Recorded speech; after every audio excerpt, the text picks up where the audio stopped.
From Central Indiana's #1 news source, this is Fox 59 Tonight. And good evening. Thanks for joining us here on Fox 59 Tonight. I'm Cameron Little. We appreciate you following us online and on your new smart TV. Make sure you download our new Fox 59 Now app. The logo looks like this here. Just search for that on your Apple TV, your Roku TV, or your Fire TV. Or follow us on YouTube. Make sure you hit the subscribe button so that you never miss a second of the conversations that we are having here every night on Fox 59 Tonight. Last week we had a good conversation, a conversation I really enjoyed about school attendance and the correlation to student success, to school success, to teacher success, and the connections that people miss of how crucial attendance is to the overall success of education and schools. And so we introduced you to the good Dr. Caroyln Gentle-Genitty, who is back this time in our studio, and she brings a guest with her. Marlin Jackson, who is also the founder of Building Dreams. You may say, is this the same? Yes, that is the same Marlin Jackson, who was a former Colts player. And they are both in our studio connecting over their mutual desires to make lives better for kids, in education, in schools, and here in Indianapolis. And I want to thank you both for coming on the show. Thank you. No, Cameron, thank you for having us on. Appreciate the opportunity. Well, it's good to have you. Like I said, I had to double check because Chelsea said Marlin Jackson, and I said, "Oh, hang on, let me see." Oh, yeah, and then I saw all of the programming that you do, which we'll talk about and we'll highlight. Yeah. Dr. G, let me start with you though, because you are the returning guest, and like I said, you brought company. Yeah, good company. You've got a big event coming up. First of all, Yes, May we do. 20th. That let's tell people about. People can hear more of this conversation that we're going to have, but in person, as you are trying to attack the issue of absenteeism, letting people know what the problems are, but also letting people know that being absent from school is not just being sick or a doctor's appointment. It's a lot of Absolutely. different things. A lot of different things. But since the pandemic, we've heard so much about this conversation. It's time that we break out of our silos, whether we're teachers, educators, attendance officers, politicians, right? It's time that we come together and break down the silos. So the Attendance USA is a historic opportunity. It's the first of its kind here in the US. Uh, Literally a personal attempt to say, let's come together, let's solve problems together. May 20th to the 21st, next week, if you have time to stop on over. But it's an opportunity to bring all partners. So, from those who help clean the classroom, to those who help staff the classrooms, to those who send children to school, would be there discussing these issues. We're hoping to launch with a manifesto that states can use as well to respond to attendance and absenteeism across the U.S.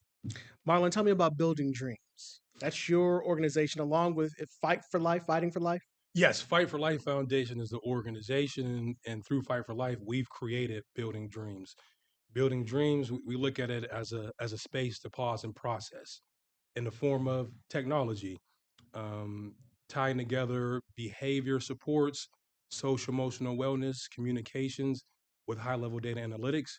But in all, it's rooted in culture and climate. Mm, Culture being the relationships inside of the building. How are we understanding the expectations with academics? How are we understanding the expectations with how we treat our peers and how we treat our educators? And then understanding the expectations, but how do we manage those expectations as they are experienced and lived out on a day-to-day basis?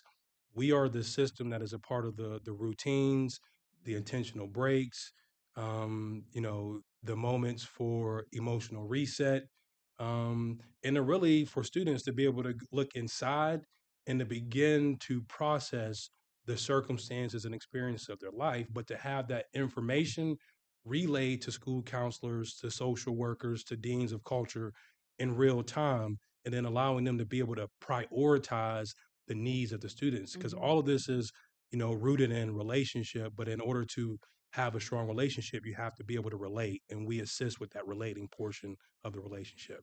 Uh, Indeed. Marlon, let me ask you this. You've been around. You, the Indianapolis Colts wasn't even the last team that you played for. You're not born as a Hoosier. You could be anywhere doing this work. And you could be doing anything. Why this work?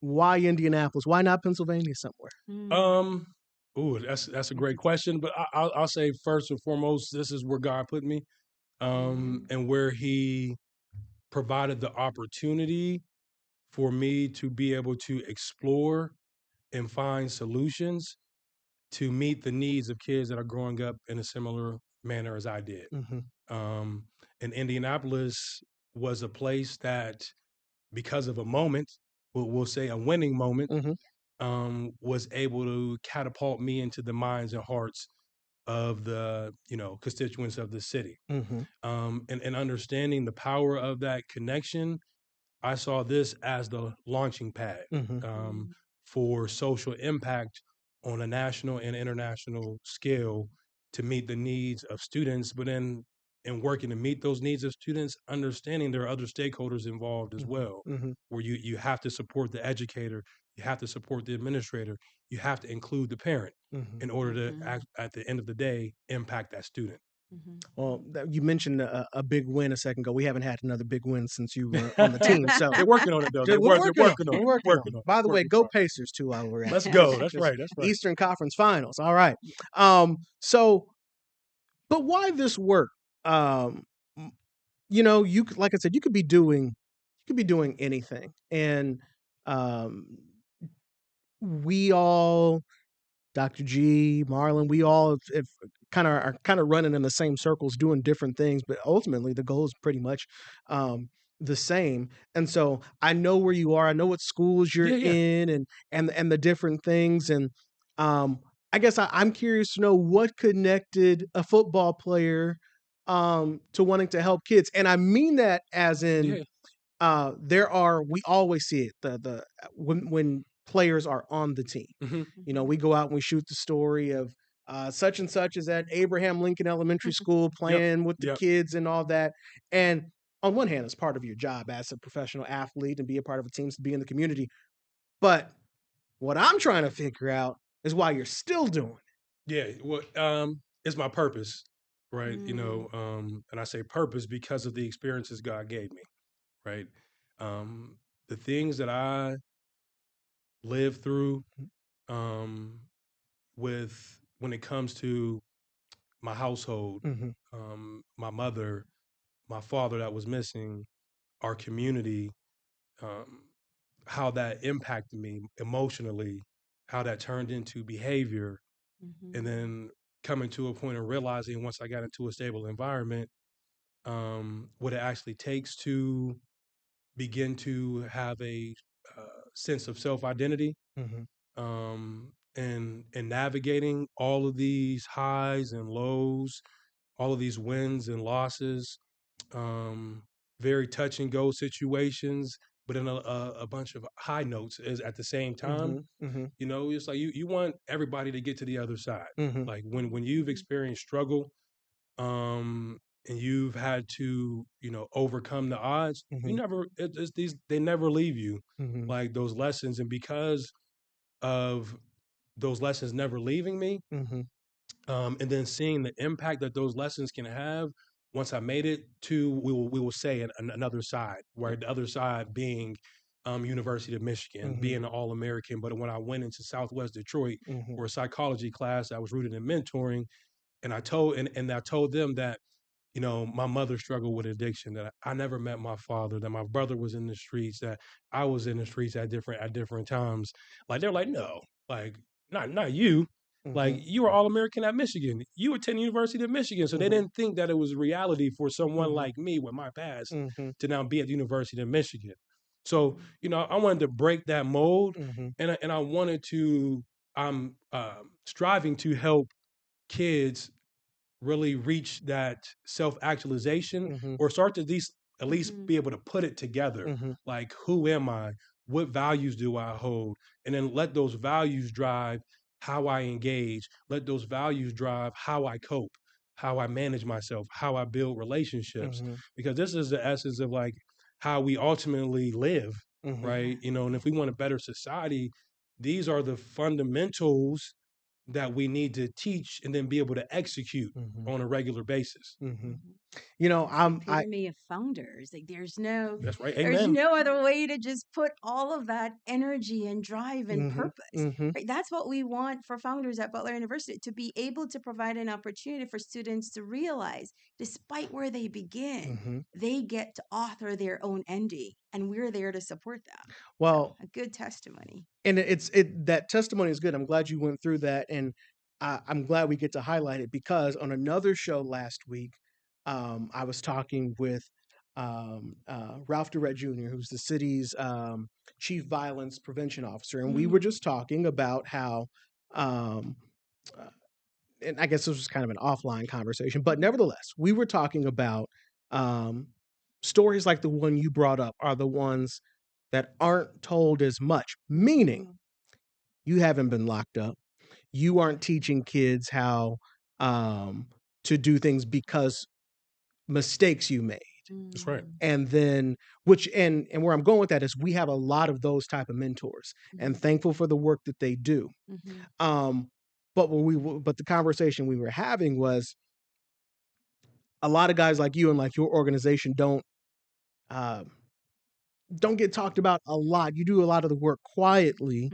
Yeah, you've been on the news and whatnot, but there just are. It seems to me that there aren't a lot of.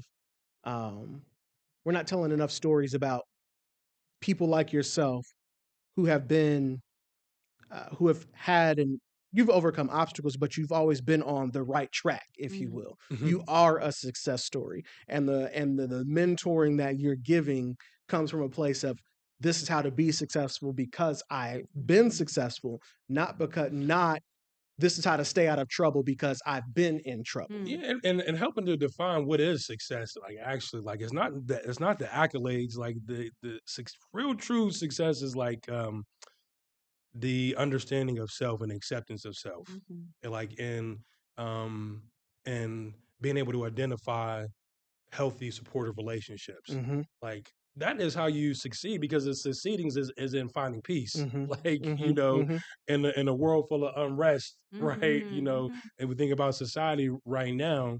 But it's more that battle within because no matter how many possessions you may have, if you are not fulfilled within, you're always going to be empty Mm-hmm. and you're always going to be Mm-hmm. searching, Mm-hmm.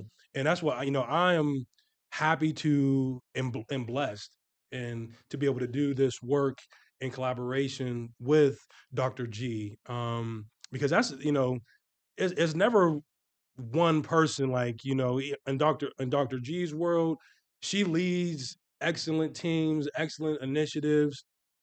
I'm leading Fight for Life. We're partnering together, but it's not just Dr. G. It's not just myself. Like we may be visionaries or people that you see out in front leading the charge, but it's a team effort and it's collaborative. And like that's what society needs is more collaboration to attack Mm-hmm. these problems. I don't know if we're ever going to solve them, but can we reduce the harm that occurs and then leads to issues downstream, right? What would the world look like if we intervene or if we proactively, right, teach and engage, Mm-hmm. and I think that's what our work in Founders College, Fight for Life, I think we're rooted in proactive resources and relationship centered.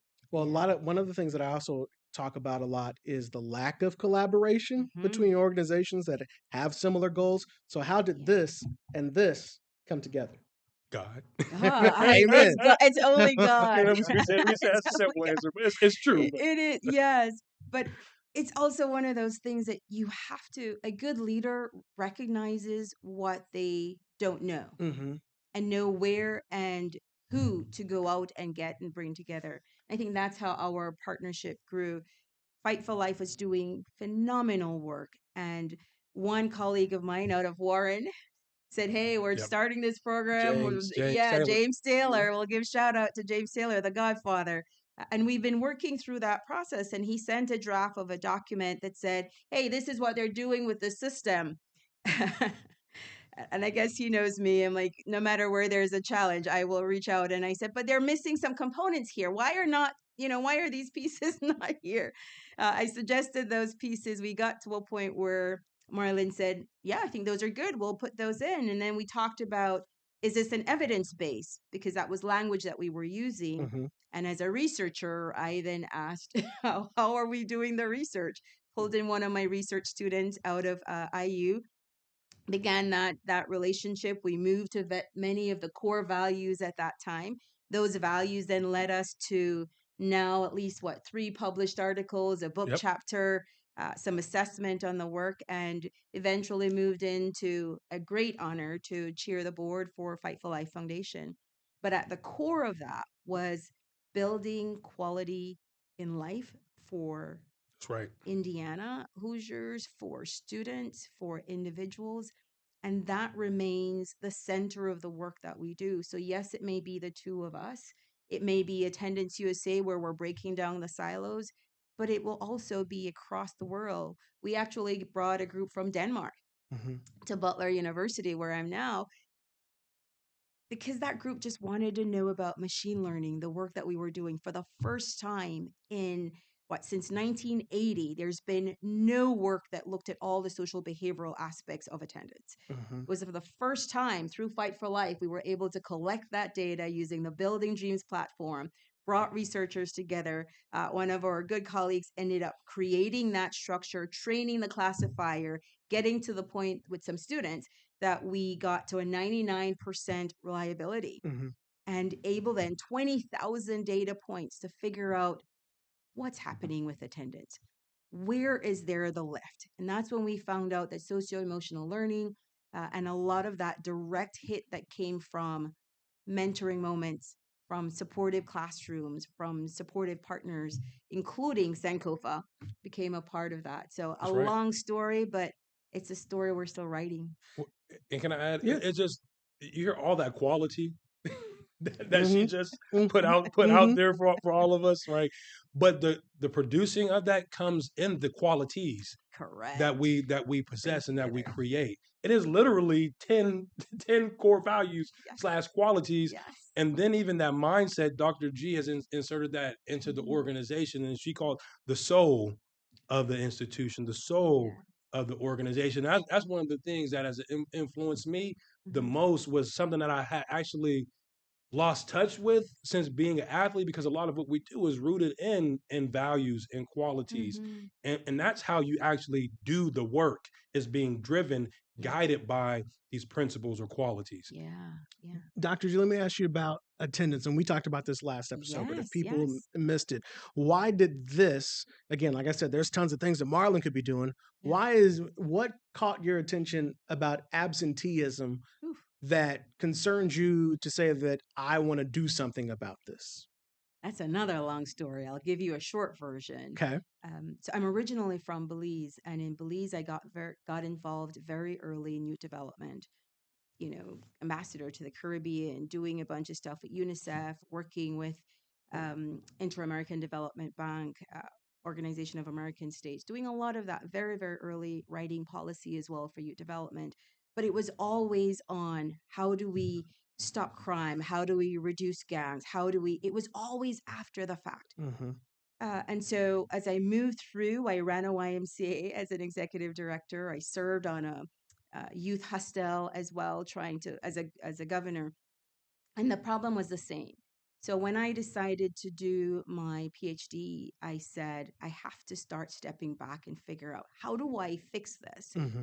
When I came to the US then to do my PhD, I started looking at how the funding operates. So I looked at World Bank, Mm-hmm. struck a chord there, but I didn't get a lot of data. And then I said, well, maybe I just go back to youth development. And I moved back to youth development and tracked truancy. And truancy at that time was only the number of absences, and still the case today. It's just the number of absences a student is absent from school and the punishment that's given. That's all it is. Mm-hmm. Doesn't give any type of support to stop it. Mm-hmm. So after finishing my PhD, gosh, several years ago, when I finished the PhD, I realized I still didn't solve the problem. A couple colleagues out of, at that time, Australia, The Netherlands, Belgium, and Sweden were looking for somebody to talk about truancy on this seminal paper that we wrote in 2018. I wrote about truancy, and after all of us connected together, we just said, there is no way we will stop after the paper. We then rallied together and established the International Network on School Attendance. It's a worldwide organization now looking at the problem. I got a call then after about a couple of years from the Minister of Education in the UK for the Department for Education and said, we are trying to tackle this wicked problem as well. We don't know what to do. Tell us what's happening in the US. And I began to speak on that, moved into many different areas through research. And I realized that in the US, despite the fact that we've been addressing it from many angles, we never have chosen to come together and say, what should we do to fix it? And allow me to deviate one point. We have all been attacking it without a target. That's the problem, right? So we could do great with Fight for Life. We do great in the Department of Education. We could do great in all the schools. But if we don't know what we're measuring and what the target is that we're going to hit, we don't know if we've made an impact. It's easy to pull numbers of students who are present or absent and say we will reduce the absences. But if we don't pay attention to why is that student not there? Which is why we added absenteeism. And I will take some credit, but on the shoulders of a whole bunch of giants and people, we then established a field of study called attendance and absenteeism. So it was not just taking one idea, one problem, and see how we fix it. We decided all of us around the entire world needed to do this. Mind you, this is 2018, 2019, pandemic didn't even happen yet. And when the pandemic hit, we were one of the top organizations around the world that individuals were calling and saying, help us solve this. What happens in school? What do we do now? And that just spawned the work that we're doing now. But if I go back to the broad, simple question about why do we pay attention to attendance? The US is a schooling dependent society. In a schooling dependent society, Never mind. I was going to say something. Jobs relate. Go for it. No, I was going to say, I'm going to get trouble. Does the president know that? Because we're shutting down the Department of Education. We're not shutting it down, and they have different ways. I think when we use data, people use the data they have to make a decision. And when given more data, then individuals make different decisions. I would hope all of us are. Do you have the right data? And the issue, I think the concern broadly is right data, or have we been collecting the data? Exactly. So if we've only been asking schools to attack or collect data on presence and absence, then we don't know the why. It means that we have not been tracking the why, which is why I must give Indiana legislatures some kudos. We talked last time about the Senate Bill 482 that's now become law. The governor has signed it into law. Congratulations. I think it's Law 208. Awesome. Team effort, tons of people pushing for that as well. I just happen to be one in that group. But what we pushed for is better record keeping and classification. That classification is not just tracking the presence and absence, but why? Is it this because they're sick, they're going for a school visit, they're struggling, they have bullying? What's going on? So Indiana, for the first time, and the only state throughout the entire US that's doing this, which is why we're having the attendance conference here, May 20th to the 21st, to be able to bring people to see what's happening in Indiana and have a showcase of Brandon Fleming and, all these other individuals that are coming. Marlin and his team will be there. Kim will be there with our family and parent engagement. But the idea here is that we cannot do it alone. We need a target. We cannot just track presence and absence. And we can't do that alone. We have researchers coming. We have practitioners coming. In fact, we have researchers from across the U.S., some people that you haven't even heard of, but others that you have read every single aspect of. May I add one more? I keep talking a lot when I get excited. That's what no. But Right. one of them is you hear across the U.S. individuals using the multi-tiered systemic approach. Right, that's Chris Kearney's work. A good colleague of mine, a good friend. If he were here in India, I'll bring him from Vegas to chat with us about the conversation. Or Patricia Graysick, who has been engaged with him, but doing the response to intervention process. The SPARK program out of California that's been doing really well. We have Jamie Densky out in New Hampshire. We have just a lot of people who've been doing many different facets of the work. We even have Rawi Technology, who they've been trying to help us capture the attendance, but all of the interventions that schools are doing for each child in each school system, which is why Warren's work and Fight for Life and Building Dreams have just come alongside us for the first time. We're doing a holistic approach to improve quality of life for Hoosiers, but the entire U.S. Well, we're going to take a commercial break here real quick, but when we come back, I want to talk some more about the big headline that you kind of buried there, and that's that the bill has now officially been signed. And we're going to talk more about what that classification, what that means, because I'm curious to know how the schools are actually going to, what effort are they going to put in to collecting that information and finding out why was such and such student not here? Were they doing a school visit? Were they doing, were they sick? Doctor's appointment? What was it? We're going to talk some more about that, and then how you two are teaming up now to tackle this issue.